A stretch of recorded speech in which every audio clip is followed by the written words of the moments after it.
Good morning, Knicks Nation. Today is Tuesday, the 14th day of April, 2026. I hope you're all safe and healthy today. I hope your family is safe and healthy and that the needs of you and your family in terms of food, shelter, clothing, as well as health are being met today. Blessings upon those that work in places like emergency rooms, along with first responders, doing their best every day to try to save lives. Those also that pick up garbage, keep our places clean, and those that make deliveries such as mail, no matter what the weather, no matter what the conditions, for our convenience. Double blessings on the men and women out here trying to help rescue, deliver, and recover teenagers and children, victims of child molestation and pedophilia. The ones that are up helping to recover people that are victims of prostitution, child prostitution, pornography, child pornography, human trafficking and sex slavery, and double curses on all the perpetrators, profiteers, and perverts that caused these industries to even exist. Finally, double blessings on the homeless. More than 700,000 men, women, children, families, senior citizens, and military veterans homeless in the United States of America.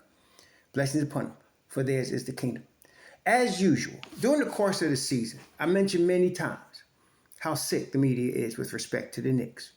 How sick it is so that if you're listening to the media of the Knicks, you would think the Knicks are having a terrible season.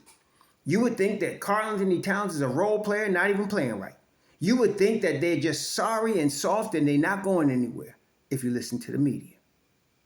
Why is this? I've said this many times before. It goes back decades. But the most recent 20 or 30 years have to do with James Dolan. The hate that the media showed the Knicks under the Patrick Ewing era. When Patrick Ewing was playing with Pat Riley and they was winning 50 and 60 games a season, the media was showing hate to the Knicks, just like they do now. You would think the Knicks sucked. And then it went into the late 90s, 2000s, and they was really getting stupid in the Daily News, the Newsday, the New York Post, to the point where Dolan, the owner, said, some of y'all can't even come in the locker room because all they was doing was coming in to create fodder for crap.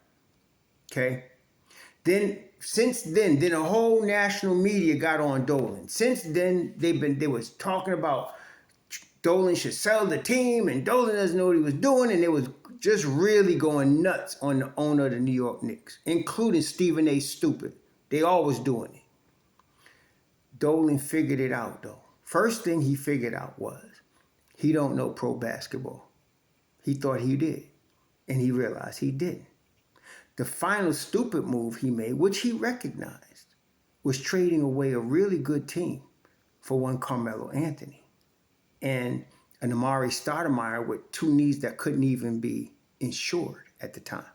They signed him to $100 million on two knees that could not be insured. You see, brother, teams insure players. Players are property in pro sports. People don't think about it like that, but they are. They're in property and they're investments. And so to protect investments, teams will oftentimes place insurance. Even they do this in college. In Division I big-time schools, they insure some of their players so that if they lose the services of that player to a severe injury, they get some compensation. But the Phoenix Suns, nor any other team, Lloyd's of London would not insure Amari Stoudemire because of his knees. So the Knicks put $100 million literally on the table in desperation to try to get him, and then traded most of the team in this big two, big three concept in the era that it was to try to get some big names in there, at the behest of a Stephen A. Stupid. So they did. Dolan learned from that because he's the one that pushed that deal through. He went out to L.A. at the All-Star game was that year in LA. He went out there and he met, which is illegal, he met with Carmelo Anthony, who was not under contract with the Knicks, under contract with Denver, made the deal work with him because Melo was threatening to go to the Nets at that time, who were just getting ready to move to Brooklyn. So they got the deal done. It cost the Knicks tremendously to get that done. Okay, set them back actually. And of course, then came more. Dolan sell the team, Dolan stinks, Knicks stinks. All media was with it. It was terrible. Then Dolan figured it out. He said, okay, I need a basketball expert to run this team. And to him, the biggest basketball expert was Phil Jackson. And he went out personally to Phil Jackson, who was out in the middle of Montana somewhere, offered him $60 million to be president of basketball operations and have total control of the Knicks. He had done it several times before, and Jackson said no. But even Jackson couldn't say no to $60 million guaranteed. So Jackson took the job and literally slept on the job. And again, here goes the house. Dolan is stupid. The Knicks stink. Fire Dolan. Fire Phil Jackson. It was all crazy. But that was the first step in James Dolan understanding what he needed to do to improve the team that he owned. Then he went and he put a faithful employee. That's what Steve Mills was. Steve Mills of Roosevelt, Long Island, Princeton University. Steve Mills is still an executive with the Knicks. Steve Mills played under not PJ Carlesimo. He played in the Princeton system at Princeton. He played in the Princeton system, and he knew basketball. But so he made him president of basketball operations. He made Scott Perry general manager, and the Knicks still stunk. But what Steve Mills and Scott Perry promised when they came into power at Madison Square Garden was they would never trade first-round draft picks. They went and had a whole media session on that, and the media again criticized them.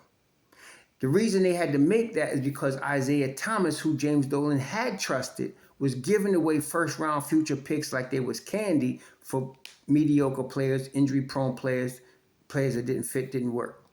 So that set the Knicks back. Then the Carmelo Anthony trade happened, and that set the Knicks back. So now Steve and Scott Perry said, we're not trading no first-round picks. So no matter what happens, they collected first-round picks, and then they traded a disgruntled and injury-prone Kristaps Porzingis and got more first-round picks. They didn't put together a good roster. They put too many power forwards and overpaid Tim Hardaway Jr. at the time, but they had set the Knicks up for the future. Then came the Leon Rose move. Dolan struck gold with the Don, a guy that knew the league, knew the players, knew how the league worked, and had a good idea what it necessary to build a championship level team, a team that was on a sustainable winning path. Sustainable, which means it wasn't just 2014, 1 year, 54 wins, and that's it. So now the Don goes and sets up his front office, okay? And he gets scouted, and he gets Brock Allen, and he gets Worldwide West.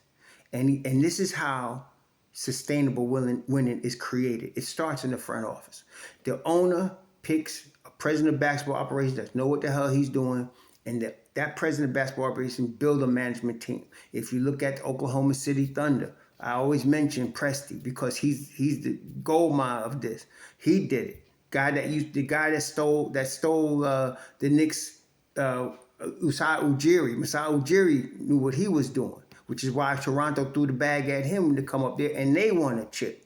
Okay, and of course we know Pat Riley. Pat Riley not only was a great coach, but he knows basketball. He knows how to build a management team, and we see the success he has had in the last 25 years with the Miami Heat. So this is the formula that you use. You must have a strong front office.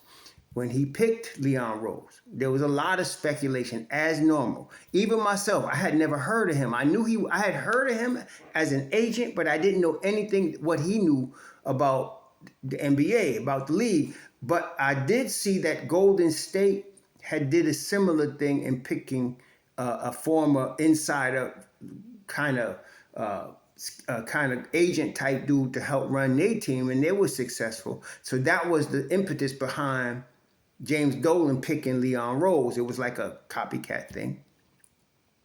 So now that was the start. James Dolan hires Leon Rose. Leon Rose put a nice front office together. And then he hires Tom Thibodeau. And then the Knicks are off. They starting to win. And out of Tom Thibodeau's 5 years, they were winning. They were a winning team for those 5 years. Knicks had not done that in more than 20 years at that time. Then they fired Tom Thibodeau. Very risky move. In a year, Tibbs brings them to the Eastern Conference Finals and was within one game of going to the finals. So now he brings in Mike Brown. The riskiest move of all was bringing in Mike Brown. Mike Brown, a lot of experience as a coach, a lot of pro experience. Going back to Cleveland as a head coach, been a head coach in LA. We know about the Sacramento situation, and was assistant under Greg Popovich as well as Steve Kerr. So he had a lot of experience, but his teams were known not to play good defense. He did have a good defensive team with LeBron in Cleveland, but that was more an exception than the rule. And in Sacramento, he starts off really with a bang and ends up getting fired, after his first year. So it was a big risk move. You're hoping that Brown still retains his offensive mind and has learned defense. So what they did to ensure that, they brought in two assistants, one for the defensive coordinator and one gent for the offensive coordinator. And then, of course, Mike Brown's strength, one of them, is that he's a collaborator. He likes to include everybody, whereas Tom Thibodeau was, this is my way, you don't like it, walk. And I love Tom Thibodeau. Actually like that too. So I was a little speculative too with respect to Mike Brown. Actually, I wanted the cat from the hard-nosed dude from Memphis. I'm more of a defensive favoring dude because defense wins championships. But they picked Mike. So I knew that the offense was going to take a step forward. I knew that Mike Brown was going to use 9 guys instead of 7 or 8 the way Tibbs did it. I knew that was going to happen, and that was a good thing. But I wasn't sure about the defense. And for a lot of the season, the defense was, But then, you get to the end of the season, okay? And a couple things will tell you about defense. Couple things. Number one, you look at the points per game that they give up. The Knicks were 3rd in the Eastern Conference in points per game, opponent points per game. They were also 3rd in differential. These are two things that Tom Thibodeau used to use as measurables for his defense. When people would try to criticize, he said, well, listen, we're 2nd, 3rd, 1st in differential. And he was right, because basically, if you look at differential, you could almost tell, almost team for team, the order of the standings. It's not 100%, but I'm going to tell you it's a good 80. So look at this now. At the end of the season, the top differential team is Detroit. Detroit, the top differential team. 2nd is Boston. 3rd is the Knicks. And guess what the order is? See? Detroit, Boston, Knicks. 4th is Charlotte. Now, Charlotte is not in that top, but I would argue that since the All-Star break to now, Charlotte has been probably 3rd in the East. They've been like that. Then you get Cleveland, and then that's pretty much it. Then your 6th seed, your 6th best is Toronto, and they're the 6th seed. It pretty much follows that, with some exceptions, but you will find out the order of the conference by the differential, okay? So the Knicks are improved on defense. Brown under a lot of pressure now. There is no heavier jersey in the NBA than the Knicks. Some people would say LA, but I say no, because the league helps LA. How the hell you think they get Shaq? How they get Wilt Chamberlain? How they get Kareem Abdul-Jabbar? How they get Magic Johnson? How did they get Kobe? See what I'm saying? And then they just got Luka. Luka. The league helps the Lakers. So they don't help the Knicks, though. They hate the Knicks because of James Dolan and because of the history of the Knicks. They hate the Knicks. So with all that, here we are now. Knicks 3rd in the East. Knicks finish the regular season 6-4 in their last 10. And it was 7-3, but they gave them the last game because we were using the last game as a scrimmage to make sure Deuce was ready. And he is. The Knicks go into the playoffs completely healthy. And now the Knicks are motivated. If you listen to media, you'd almost think the Knicks are the underdog. You really would if you listen to media. Even Brian Windbag was on with Ian Begley. And he was like, well, the Knicks should win this series, but this is going to be a tough series. I was like, damn, yeah, we know that. But the Knicks should be the overwhelming favorites against Atlanta. Overwhelming. Atlanta's good. But listen here. And even Windbag said it yesterday. Look, can't nobody they got. Gaye, damn Okinawa, Okongwu, they can't guard Cat. None of them could guard Cat. None of them. They better double him, and then you're going to mess around and let Jaylen Brunson get motivated. See, this is the thing. I talked many times about Brunson shooting too much and holding on to the ball, eating up the clock, ball stopping during the course of the season. But Brunson is built for the playoffs. Brunson is built for the NBA playoffs. And so Brunson wants to win. This is the thing. Brunson's not a selfish player. And I never wanted anybody to think that I was trying to say he was. He's not a selfish guy. He's not chasing stats. He just wants to win, and he feels like with the ball in his hands, his team has the best chance of winning. But he's now figuring out, and this is the thing, Brunson has been like that from high school. High school, he wins 2 state titles, and the ball was in his hand. College, he wins 2 NCAA titles, and the ball was in his hand. He gets to Dallas, he's coming off the bench. Now, an off the bench piece, what you want in an off the bench piece is the guy that can do something with the ball in his hand. And in all those situations, Brunson excelled. But now he comes to the Knicks and he has the team. This is his team. And that's the thing. You got to be more strategic in the league when it's your team. You can't just come off, shooting.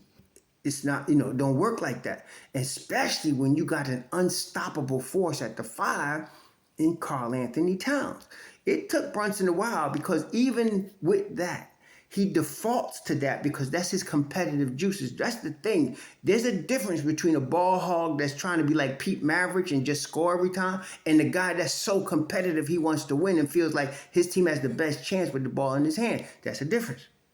But now, the Knicks coaching staff, and people was getting like, well, his father's in the problem. His father wasn't the problem. That's why he learned. His daddy taught him. What you seeing is what his daddy taught him. And he learned. And between Mike Brown and Rick Brunson and Mo Cheeks, Brunson, that is Jaylen, is very intelligent. You know he graduated college. Villanova, man, that ain't no joke. In 3 years while playing full-time basketball. Boy, it's smart now. So he figured it out. And now he going into the playoffs like that. And every team knows fourth quarter is Brunson's time. Really starts in the third. But fourth quarter is Brunson time. And the reason fourth quarters are different than the first 3 is because the teams are more tired. They're more wore down by the fourth quarter. Okay? Everybody's a little bit more wore in the fourth quarter. Brunson is relentless. He keeps coming like he did in the first quarter. But now that he knows how to handle this business, he's really dangerous in the fourth quarter. So, here's the Knicks. Damn near underdog to the 6th seed. I heard Windbag say it yesterday. The Hawks are not really a 6th seed. They're more like a 3rd seed, 4th seed. Damn Hawks are the 6th seed. Yes, they're good. Yes, they've been hot. But they will not beat the Knicks in 7 games. They will not. Unless Brunson or Cat get hurt. God forbid. But if everybody's healthy, which they are, the Knicks going to win the first round. There's no question. There's no question. Okay? So we just need the Knicks motivated, and that's why I'm thanking Windbag. I'm thanking Chandler Parsons. I'm thanking Stephen A. Stupid, because you just motivated the wrong dude. One thing you should never do in the playoffs in the NBA, don't ever bet against Jaylen Brunson. See, that's the difference between us and everybody else. We got Jaylen Brunson. They don't. Oh, you think because Boston got Tatum and Brown? Look at the thumbnail. That was from Boston last year. Game 5. Brunson's waving goodbye. Telling Boston, we ain't going to see you no more. Guess what? We didn't. So, here we go. We got motivation. We got Jaylen Brunson. We got Big Cat. We got the bench. It's time to get busy. And I think I really do believe that 2026 in the spring is going to be Mike Brown's finest hour. Y'all enjoy the games. Don't listen to the media. We got one of the top teams in the NBA. Had it the whole season. We just needed to tweak some things. And guess what? They did. Okay? Some of y'all just need something to worry about. I'm worried about OG. Oh, I'm worried about his ankle. Oh, I'm worried about Cat. Oh, can I trust Cat? I heard Chandler, but I don't know if I could trust Collins anytime. It's like, oh, fuck. I trust Cat. Because can't nobody guard him. And I know it.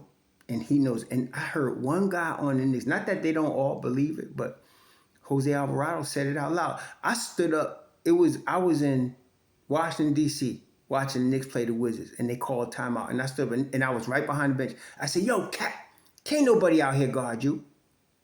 And some of them started laughing because they knew I was telling the truth. Can't nobody out here guard you. Ain't nobody out here can guard you. It's the same. You going to put Gaye on him? Okongwu, Jaylen Brunson, they're going to foul out. You can't guard him. You better hope Cat gets in foul trouble. And if the refs are playing fair, which is questionable, they should call the same amount of fouls on both sides. Okay? And if you think you can escape Cat, okay. Here come Mitch Rob off the bench. Listen, y'all, this is going to be fun to watch. That's all I'm going to say. It's going to be fun to watch. This is going to be Mike Brown's finest hour. Enjoy it. Forget the media. Sure.